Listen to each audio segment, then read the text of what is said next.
So I do want to say hello to my special guest, Esha Bijutkar from India. A very, very talented miniaturist from so far away, but you're also so close to home because you're in a couple of really, really fantastic exhibitions. And we're going to chat all about what you do and how you do it, because some of the work is, if you aren't familiar with Esha's work, it's really, truly, truly wonderful. And there's no surprise why you're not being featured right now in a whole bunch of things. So thank you for joining today. Great to chat with you. It's my pleasure. Yeah. Why don't we start from the beginning? Did you have a dollhouse growing up? What were your earliest inspirations making tiny things? So, first of all, I had nothing to do with arts. I am an engineer, then I've done my master's in management and international business. Whilst growing up, I was interested in arts as a hobby. So I would, I participate in inter-school drawing competitions and stuff. I never had a dollhouse growing up. It was my dream. My sister and me, we always dreamt of having our own Barbie dollhouse. Wow. But that time it was pretty expensive here and it wasn't readily available in India. So that time we just used to play with Barbies. But I remember I was so obsessed with dollhouses that I told my sister that when I grow up, when I get my first salary, I'll buy a dollhouse for her. Yes, of course. And did you buy your first dollhouse that way, or? No, I just became a miniature artist. Oh my God! Instead, you made it yourself. Oh wow! Yeah, but that time I didn't realize, like, my sister would grow up, she wouldn't really be interested in doll, which she isn't now. But it was really crazy how much I was obsessed with it. But I had no idea about the miniature world. I didn't know anything about it, and I was completely into an academic career. I did my engineering, and whilst doing my engineering, I was in my third year, I think, in 2016. It was 2016 when my mother first randomly just told me she's into gardening and stuff. So she told me that she wants to make these fairy gardens, and you get those little fairies and mushrooms and things to put in there. So she was like, can you please make them for me? And I always liked art, so I was like, fine, yeah, I can. So I went on Pinterest and I saw all these things and I just found them so incredibly cute. I was this entire world opened up, and I was like, wow, this is really cute. I need to see more. And then I started researching more, and then I stumbled upon these dollhouse kits that you can get, these dollhouse kits. Like that are not 1/12 scale. Yeah, the ones where you have with hundreds of pieces. Exactly. Yes, those.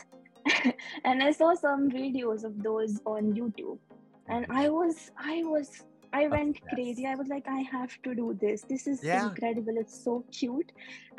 But I didn't know where to get those, because I think in 2016, I didn't have much knowledge about it. So I was like, I can't buy it. I don't have that much money. I can't import it to India. So I have to make my own. So did you have a kit to start with, or you couldn't? It was not accessible. I did not. So you went and you made it.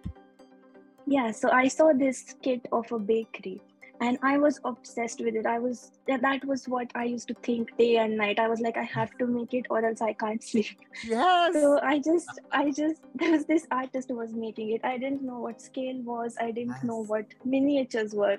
I just wanted to make it to just calm myself down. Yes. Wow. Yes, I get it. What I used to do was I then found this material called foam board. I didn't know what that was either, but then I found it in my local arts shop.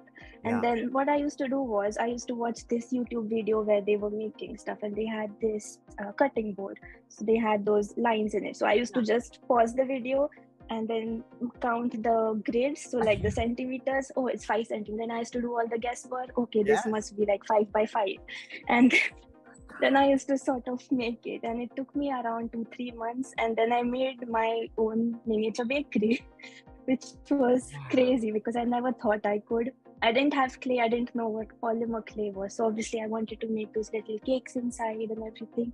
So what I did was I made my own cold porcelain clay. I Oh, saw yes. videos of how to make it on YouTube, but I just really, really wanted to do it. Yeah, we're So going I to get made into all that those because tiny foods. that process is very much a part of what what you make with your foods and your flowers for sure. So that's incredible how you sort of just were so resourceful that you had to do this and you had to make a way of doing it and you did it. I think that's incredibly inspirational for anyone out there who thinks they Thanks. can't do something. You made it Yes. happen. So your first thing that you made was actually a bakery and A filled with bakery, yes. foods. So you Mini sweets, gravitated yes. right to food miniatures. Is there a specific reason why like that called out to you? Um, Not exactly. I didn't really gravitate towards. I used to see videos of miniature food artists on YouTube and stuff, but I wasn't really interested in food. I wanted to make these mini models, so I made a bakery, and I had to make the food because bakery needs to have Right, cakes and stuff like that. right. So I didn't gravitate towards food, but that was when I started making these mini models. And some of my friends, they sort of helped me. They commissioned me make models for them, and it just started. But I was doing this whilst I was completing my engineering, so I had to like juggle between the both. And then my engineering, I completed my engineering, but I was still side by side doing this. And after that, I moved to the UK. Oh, I moved to the UK for my master's. But whilst I was doing this in India, it was just incredibly hard for me because I had no clay. I had literally no resources to work with. So everything I had to scratch build. I had to find other materials that could possibly look like what I wanted to achieve. So that was a big challenge for me. And then I moved to the UK and I started with my master's. And I think it was February 2019, which mhm. that time I saw there's something called the Kensington Dollhouse Festival in Oh. London. And I was like, oh my God, I have to go there. I have to go there. It was my first time traveling alone to a country. Yeah, So and wait, so you were going to the UK to do your masters, yes, and what sparked like because you mentioned that you weren't aware that there was this whole miniatures world. yes, I How was. did you discover what was the period that you discovered, oh my God, there's this whole world? And then what took you to the Kensington show? Because that's Huge. that is why That we have is huge. we have this world. Yeah. So where did that happen? So I think I started doing miniatures, making my models in 2016, and then in around late 2017, I opened my Instagram account. So I had like 100, 200 followers. I didn't know the miniature community was so big. Most of them were just my friends following me, and they were like, "Oh, this is so cute. This is so Yeah. different. What you're doing." So I didn't really know that an entire community existed. And then in 2018, I went to do my master's. And then just on Instagram, I think someone posted about Kensington Dollars. I didn't know what it Oh, was. I was like, I have to go there you have because to I go. just have to. Right. So I went there alone. I used to live in Nottingham, so London is a bit far from there. But I was like, I need to go. And then Yeah. I went there. I I was a student, so I couldn't really afford the ticket. So I had to wait. I went only when there were like 2-3 hours remaining because the ticket was low that time. So I went. I Yes. only had 2 hours to Oh go. my gosh. And then That's painful. it was all a mess. So I went inside. I just went inside the hall and I saw like hundreds, 500, so many sellers, so many people who shared my same interest, my passion. Oh And wow. it was extremely overwhelming for me. I was Yes. like, I Yes. can't believe this. It was surreal. And I started crying. I was like, Oh I my don't know God. what to do. And Yes. I had to come out of there. I cried. I You sobbed. I had to was like, compose yourself. I yes. totally I was understand. like, So it was your first Kensington show. It was your first awareness that this whole miniature world existed.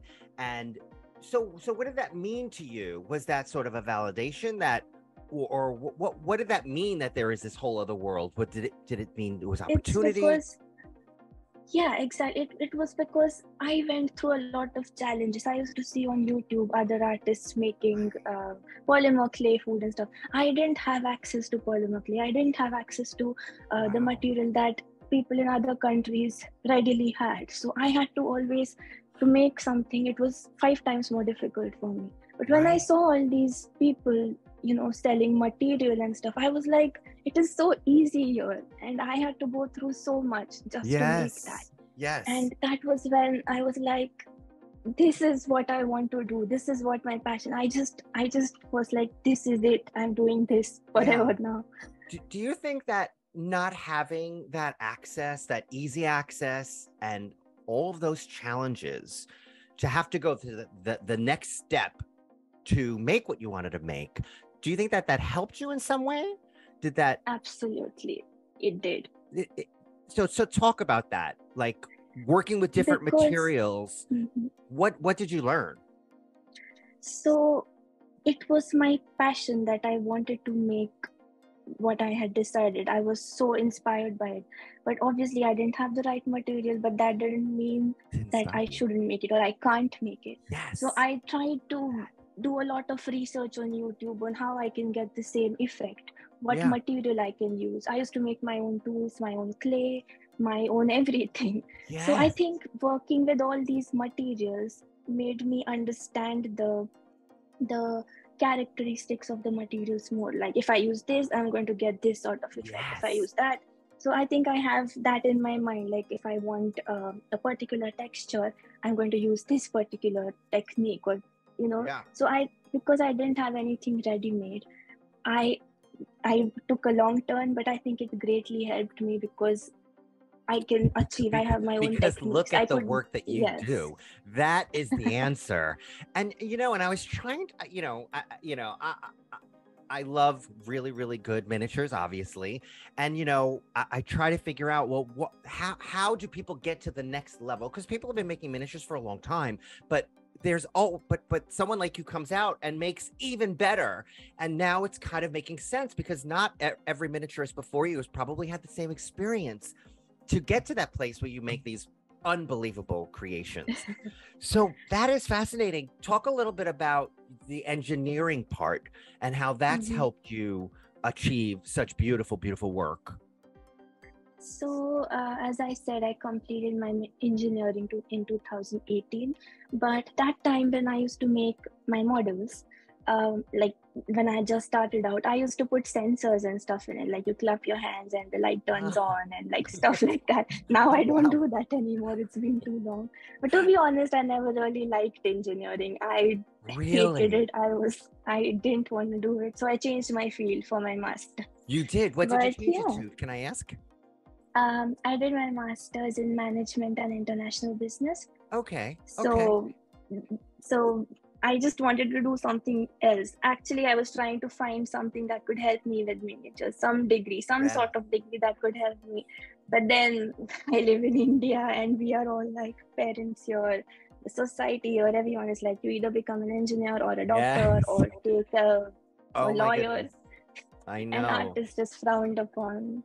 Yes. So I was like, fine, I'll do this. And even after that, I could just never let this go. I was like, this is my life. This is my passion. I've been through so much just to get here. So I can't just do a job. It's not for me. Yeah. So you decided to buck the trend and, and so are you doing miniatures full time? Yes, I am. You are. Well, I mean, I think you're doing it so well, not only because you make beautiful miniatures, but I think you're marketing them beautifully. I mean, your photography is fantastic. Obviously you're marketing yourself. You're out there. You've gotten amazing mainstream press on the miniatures world, but I think that helps you, but it's also really good for the miniatures world because that gives exposure to miniatures and sort of the credibility that miniatures needs to be as, acceptable as an acceptable art form. So you're doing such great things. So let's talk about some of those great things. So number one, you're in the Smallest Beautiful Art Show in New York, which I believe you started out in London. You were first in London. No, and now you're in France. Oh, you were in France. Edition. Oh my goodness. So I'm best in the start. So you launched the show, your work launched the show in France, then you moved to London, now you're in New York. And I'm not surprised. I did see the work in New York City. It's awesome. And I knew about you before that, but obviously to see the work in person is it just blows everything away. So tell me about your involvement in that show. And then let's talk about the Hudson River Museum show as well. So Tugable Small is beautiful. Is it the same work throughout the show, or did you? No, it's not. It's not. Oh, so No. I missed out. I didn't see the work in London and Paris. Damn. Okay, so tell me about the evolution of work. Tell me a little bit about what inspired you and what kind of pieces you did. So I'll just talk about how I actually started doing it professionally. Oh. So in 2019, I graduated, I came back to India, and I had a plan of going back to the UK because I wanted to do a job, or I wanted to do this properly. And here it's quite difficult to do it. So I came back in like January 2019, and then the lockdown started. So I was stuck here. I could not go back. So that was when I had time. I was like, oh my God, I'm going to start making miniatures. And I didn't have the material. I didn't have polymer clay or whatever. But whatever I had bought from London, I sort of used that.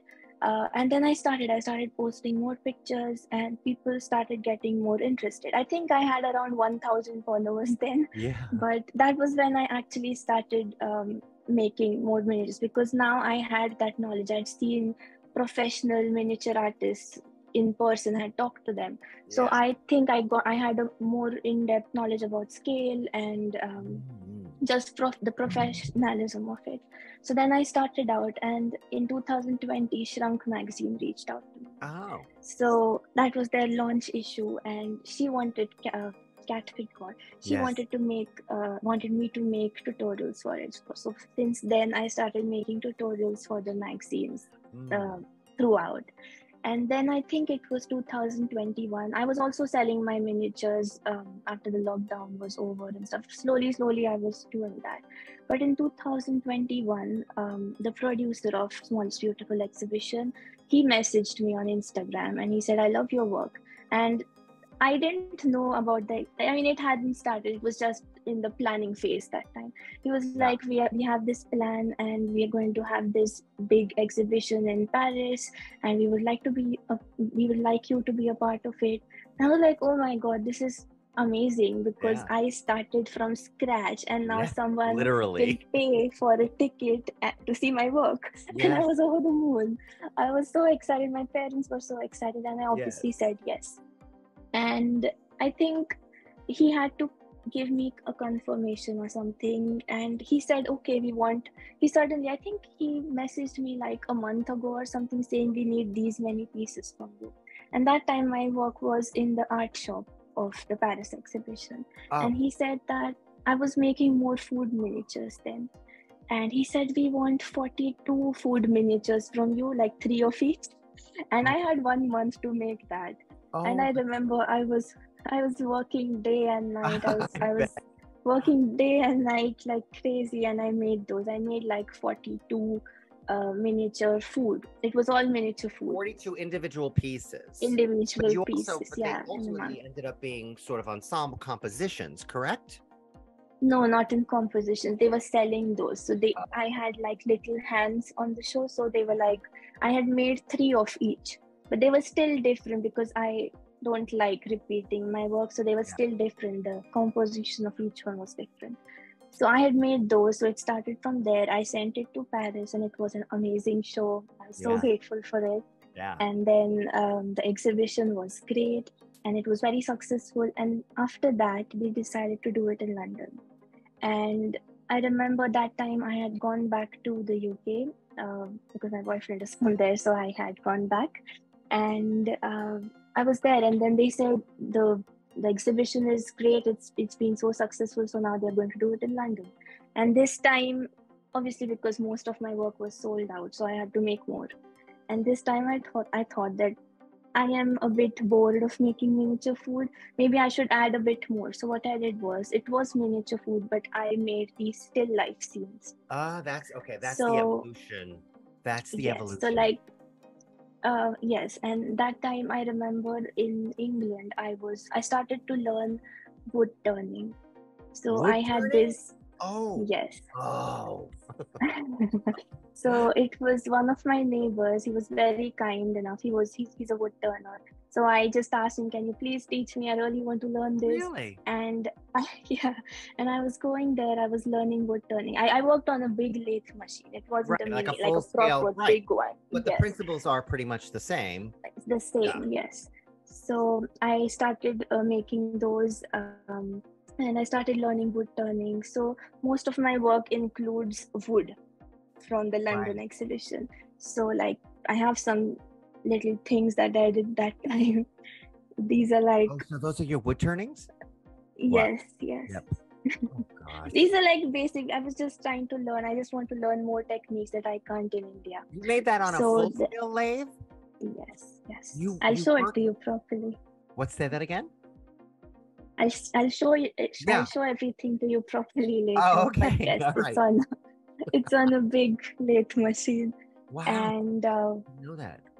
yes. You could work on a big So lathe. then, Hmm. yes, and after that, the London exhibition was happening. Even then, I had to make 5 more models, and I was working like crazy the whole time. I think I had like 2 months to make that, and I did that, and I had the opportunity to be there at the exhibition. It was so amazing. Which I one, in went there when London? it opened up You were in able to go to the London. London Yes, one. Oh wow. yes, And it was yes. awesome. It was amazing. I was there for the opening show, and that was when it was like every time I achieved something, I used to look back like from where I've started, it was completely scratch.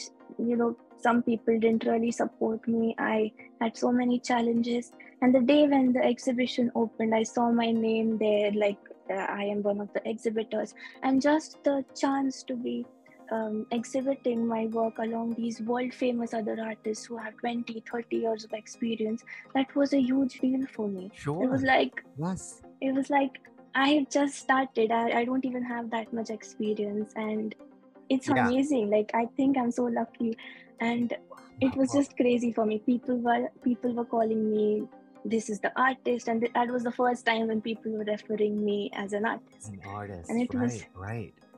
Wow. It was just amazing. It was one I- of my milestones that I achieved that. Yeah, and it's a great milestone. It's such a short and such an early part. Like you're very young, and it's happening all like very early, which is amazing. But that's a testament to the work, because it's really, at the end of the day, you're doing fabulous work, and that's being you're getting your just due of exposure and interest from it. So that's fantastic. And now you're in the new spring flower show at the Hudson River Museum. Oh yes. Which I'm so thrilled that you're in that show, because it is just, I mean, your flower work. I mean, what would you say is I mean, you love making the food miniatures, but do you also love making the flowers? Like, do you have a favorite thing that you like to make? You mentioned that you don't like to make the same thing twice. Is that a hard and fast rule? Like if somebody wants you to, I think so. It is. I mean, yes, flowers, I don't repeat anything. With flowers, it will never be exactly the same anyway. Yes. But a strawberry shortcake is a strawberry shortcake. So yeah, I will. If they tell me they want a strawberry cake, then I will make it. But I'll change it. I won't make the exact same thing again. It has to be one of a kind. Otherwise, I just get bored.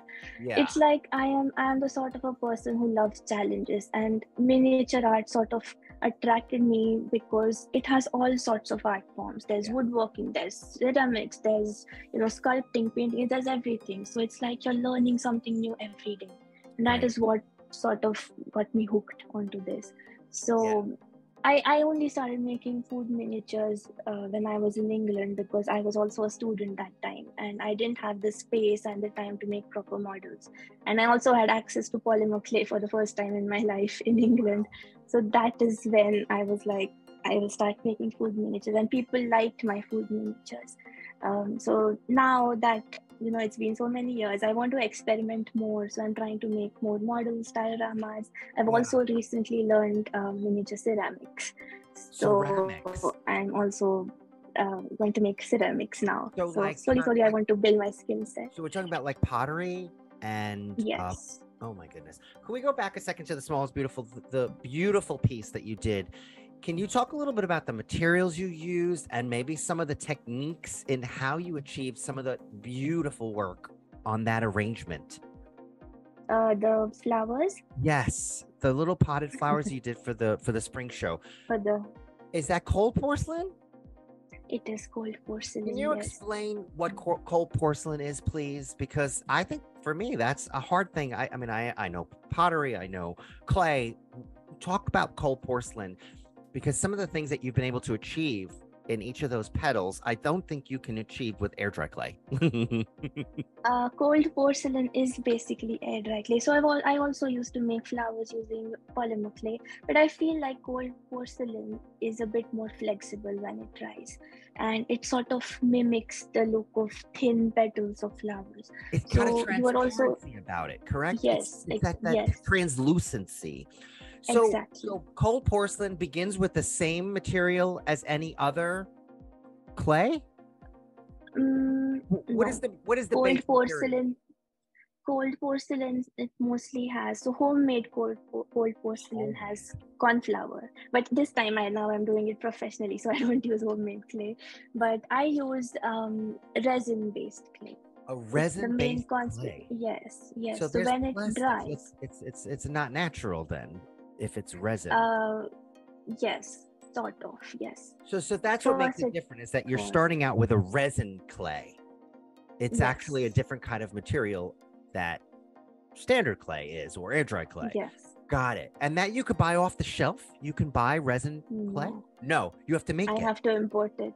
I have to But import it. no, I'm using but they can buy it. People can buy it in other countries. Yeah, people can. Yes, Okay, absolutely. but you have Yes. to import it. I use a clay called Thai clay, which I have to import from Thailand. Oh So wow. it's basically basically made to make fake flowers.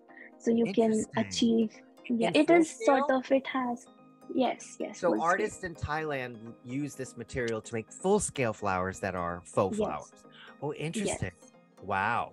That's resourceful. You found a whole new material that probably no one knows about. So cold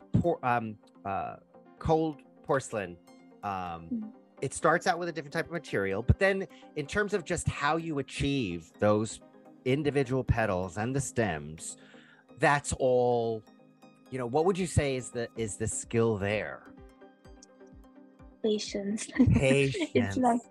yes. Yeah. It's because you have to make each petal on your finger, you have to make it so thin, and then you have to individually stick each petal in a pattern of whatever flower you're making.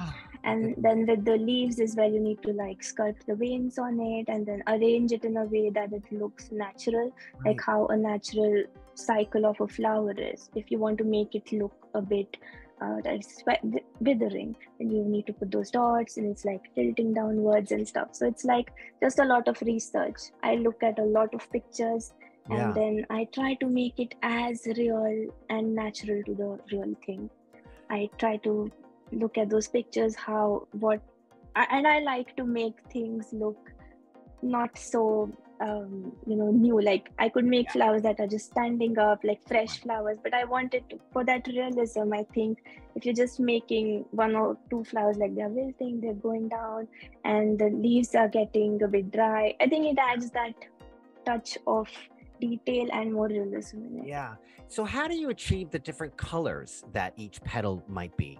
I mean, are they hand painted afterwards or during? Some are, yes. Oh, okay. So I add acrylic paint to my clay whilst I'm making the petals, but I add more shading. I think shading is something that gives you more of the detail. So after the flower is done, I add more. I use soft pastels. I use watercolor paints, watercolors to basically then add more depth into each of the flowers. And like whatever I'm making, I use basic colors, but most of the details are achieved after the clay is dry, and after then I can use soft pastels or watercolors to then give it more shading and depth. And is there a drying process to it, or does it dry naturally, or do you have to put it heated? Oh, it does. It's an air dry clay. Yes, it's air dry. It dries. So basically, because the petals are so thin, they dry out in like minutes, like 2 minutes. So you have to work really fast, and you have to put your clay in like Ziploc bags like that, because it dries out really quickly. Yeah. So you need to work very fast. Yeah. Well, I've noticed you're very generous with your tutorials And it's really nice that you sort of you share that, because there's not everybody likes to share everything that they do. So that's really wonderful of you. So talk a little bit about what is, what is on your bucket list? What haven't you done that you'd like to do that's in the back of your head? Because I'm sure there are a million projects in your head, as with most miniaturists. And so like, what is like some of the things that you want to like get to? I think so.